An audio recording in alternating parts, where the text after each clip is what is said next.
everyone, this is Peak Entertainment and we're back again, and here now we have another video for you, and we're just quickly going to talk about Deadpool and Wolverine and ask the question as whether it's going to be the movie that becomes the saviour of the MCU or not at this current phase.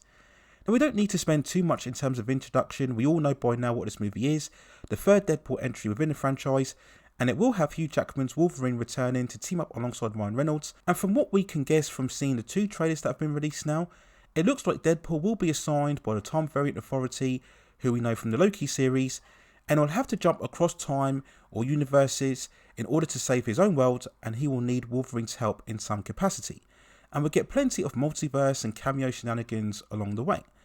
And following the second trailer itself, overall I think it promises what I think most would expect in terms of keeping to the tone of Deadpool, in terms of the very fast and loose humour. We're dropping F-bombs left, right and centre. And despite it being R-rated, it still felt out of place hearing it within an MCU entry. We have the fast, quick fight sequences and choreography, the self-referential tone and one-liners. Some worked better than others, to be honest.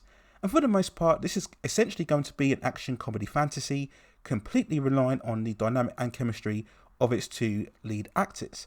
So it seems very much that this movie is going to do what it says on the tin. Hugh Jackman still looks great as Wolverine, and I'll have to give credit here that the classic yellow costume looks so much better in live action than we could possibly have expected. But we ask as to whether this film will be indeed the saviour of the MCU. Can it reinvigorate interest for the once dominant franchise that has undoubtedly experienced a decline in the last 2 to 3 years, perhaps even longer, both in terms of its movies and its television series when we look at both perception and box office? Phase 5 of the Multiverse saga has not got off to a great start. Well, I think overall the answer here to that question is no. Well, not in the sense that this film can get the franchise back to those intense hype levels that what we saw, especially with Avengers Infinity War and Endgame. And to be honest, I'm not even sure those levels can be reached again. Certainly it can't be done with one singular movie. Now, what made the MCU so successful in the first place was the foundation of that sustained build-up in terms of characterization and storytelling. The journey towards Thanos and the Infinity Gauntlet was a clear, straightforward path for audiences that they could easily understand, and it was very much a long-running television series masquerading as a cinematic universe. But right now, the MCU is very much in a state of flux. The multiverse strategy hasn't worked, and I've always seen it as very much of a cheat for writers, a very quick way that they can reuse old characters and actors that have been killed off in terms of the story, as and when they choose without much explanation or reason, rather than trying to come up with new stories and ideas. Now, the multiverse really was propelled by the gargantuan success of Spider-Man No Way Home, and in hindsight now, I really think the huge impact of that film has rather caused more damage to the MCU rather than helping it, certainly in terms of creative direction. We've seen the multiverse try to be explored further, certainly with the likes of Doctor Strange and the Multiverse of Madness, and also the Loki television series, but all it has done is caused a lot of confusion amongst fans as to where exactly we are heading going forward. The choice of Kang the Conqueror as the big villain for this phase of course needs major revision, following actor Jonathan Majors being convicted of unintentional assault. So it's really going to take more than one film to revitalise the franchise. Now, you can have a singular film that will show signs of a new creative change, a precursor of what's potentially to come in the future, but it has to be much more of an organic story change, not just a whole host of fan service and Easter eggs and overall gimmicks. And this is what I've always viewed Deadpool and Wolverine as. This isn't something that's truly going to be substantial or game changing. It's here really to be much more of a loose what-if initiative full of laughs and entertainment. And yes, in the main run, there's nothing wrong with that.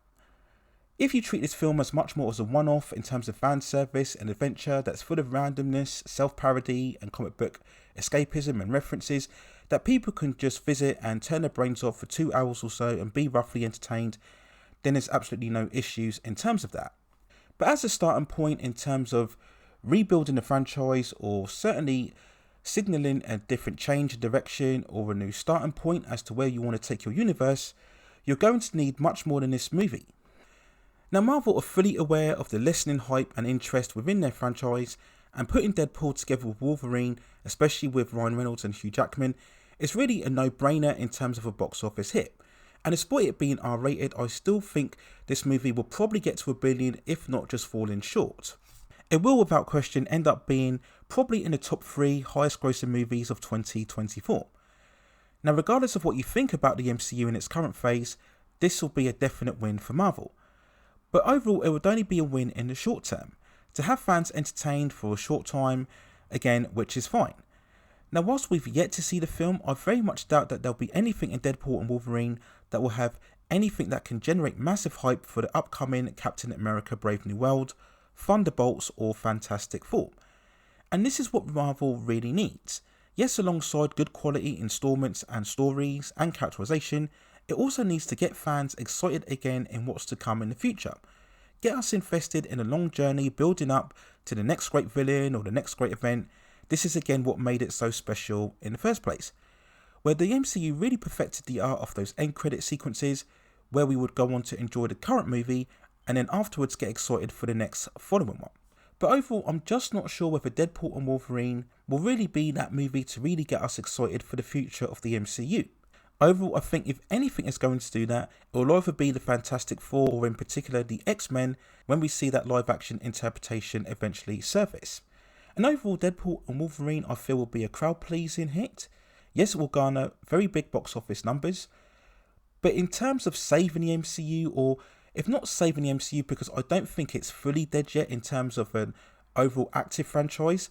It has creative issues, yes, and some fans have lost faith, especially with the overall push in terms of diversity and the whole multiverse saga itself, but it's still an active franchise with many projects in the pipeline, both in terms of the movies and the television series.